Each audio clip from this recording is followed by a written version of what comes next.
My name's Jeremy Gilley. I'm a filmmaker and the founder of PeaceOneDay.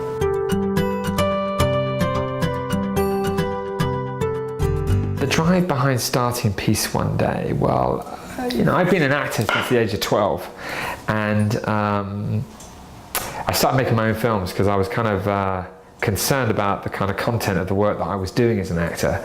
It didn't really feel like I didn't feel particularly rewarded by it, or I didn't feel that we were really saying anything that was, I don't know, that I could relate to. I thought there was kind of more to kind of my involvement within this world of film, and that's what made me think, okay, well, maybe I could become a filmmaker myself. Then I could really look at what I want to say and go about trying to say it.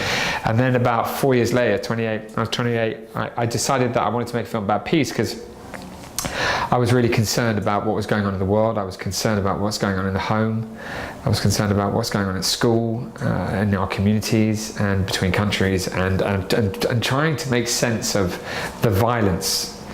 Is really quite a tricky thing, and you look back throughout history, the tragic events that have taken place, so many innocent people losing their lives. My grandfather saw the bomb go off at Nagasaki, in Japan. It poisoned his blood, it eventually killed him. And you think of such events and how you make sense of that, it's just beyond me. And so I thought, okay, well, I need to make something, I need to go on a journey and talk about peace. And so I started to think about, well, where is the starting point for the film, and where's the starting point for peace? And then I realized there was no starting point, and that's when I had the idea. There's no starting point for peace. There's no starting point for global unity. There is no day of ceasefire and non-violence. There's no day when the world comes together as one, separate from politics and religion, where we hope to kind of lift the level of consciousness around the fundamental issues that humanity faces, which of course is the protection of each other and the protection of our environment. And that was really it. That was the beginning. And then of course, as you know, I set out on a journey, and after years of work with the help of incredible people all over the world, visiting the world, effectively some of the poorest people on the planet, I was delighted that the British and the Costa Rican governments put the idea forward to the United Nations General Assembly, and the entire world voted for the creation of the first ever Day of Peace with a fixed calendar date, the 21st of September. And then went on to document, which obviously my feature film, The Day After Peace, tells the story very well.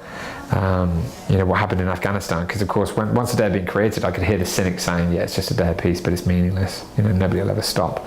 And that was really tragic and really sad, and it's kind of made me as worried as I was when I began the journey. It's like, sheesh, even when we've created a day of peace, people don't believe in it, because people don't believe in peace. People don't believe peace is possible, and that's tragic for humanity.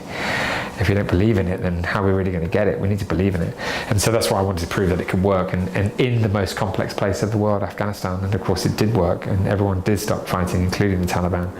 Over the years, we obviously, we got the successes. We climbed the mountains, we got to the top, we showed people the view, they believed in the view, and they allowed us to climb again.